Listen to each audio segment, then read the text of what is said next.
সুপ্রিয় দর্শক মণ্ডলী, আসসালামু আলাইকুম। Welcome to our channel BD update 24 jobs. আজকে আমরা হাজির হয়েছি নতুন একটা চাকরির বিজ্ঞপ্তি নিয়ে। বিজ্ঞপ্তিটি প্রকাশিত হয়েছে বগুড়া জেলা প্রশাসকের কার্যালয় থেকে।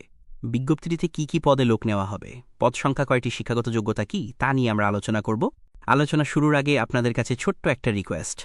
আপনি যদি আমাদের চ্যানেলে নতুন হয়ে থাকেন তাহলে চ্যানেলটি এখনই সাবস্ক্রাইব করুন এবং পাশে থাকা বেল আইকনটি অল করে দিন, যাতে আমাদের নতুন ভিডিও সবার আগে আপনার কাছে পৌঁছায়। চাকরির সুযোগ দিচ্ছে বগুড়া জেলা প্রশাসকের কার্যালয়। প্রতিষ্ঠানটির অধীনে উপজেলা ভূমি অফিস ও ইউনিয়ন ভূমি অফিসগুলোয় 9টি পদে 113 জনকে নিয়োগ দেওয়া হবে। গত 24 আগস্ট থেকেই আবেদন শুরু হয়েছে, চলবে আগামী 13 সেপ্টেম্বর বিকেল 4টা পর্যন্ত। অনলাইনের মাধ্যমে আবেদন করা যাবে। অনলাইন ব্যতীত আবেদন গ্রহণযোগ্য হবে না। পরীক্ষার ফি টেলিটক সিমের মাধ্যমে পরিশোধ করতে হবে। আবেদন করার নিয়ম ও গুরুত্বপূর্ণ তথ্য। আবেদন শুরু 24 আগস্ট 2026 তারিখ সকাল 10টা।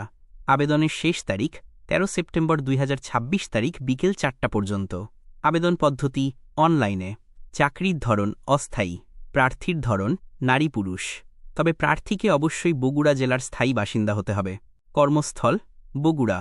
বয়স 1 জুলাই 2026 তারিখ 18 থেকে 32 বছর। বয়স প্রমাণের ক্ষেত্রে কোনো প্রকার অ্যাফিডেভিট গ্রহণযোগ্য হবে না। আবেদনের নিয়ম: আগ্রহী প্রার্থীরা আবেদন করতে ও বিস্তারিত বিজ্ঞপ্তিটি দেখতে ডিসি অফিস বগুড়াতে ক্লিক করুন। আবেদনের সঙ্গে 300x300 সাইজের ছবি ও 300x80 সাইজের স্বাক্ষর স্ক্যান করে যুক্ত করতে হবে। নির্ধারিত সময়ের পরে এবং অসম্পূর্ণ আবেদনপত্র গ্রহণযোগ্য হবে না। আবেদন ফি টেলিটক সিমের মাধ্যমে পরীক্ষার ফি বাবদ 1 থেকে 7 নং পদের জন্য 112 টাকা এবং 8 থেকে 9 নং পদের জন্য 56 টাকা অফেরতযোগ্য হিসেবে 72 ঘণ্টার মধ্যে পাঠাতে হবে।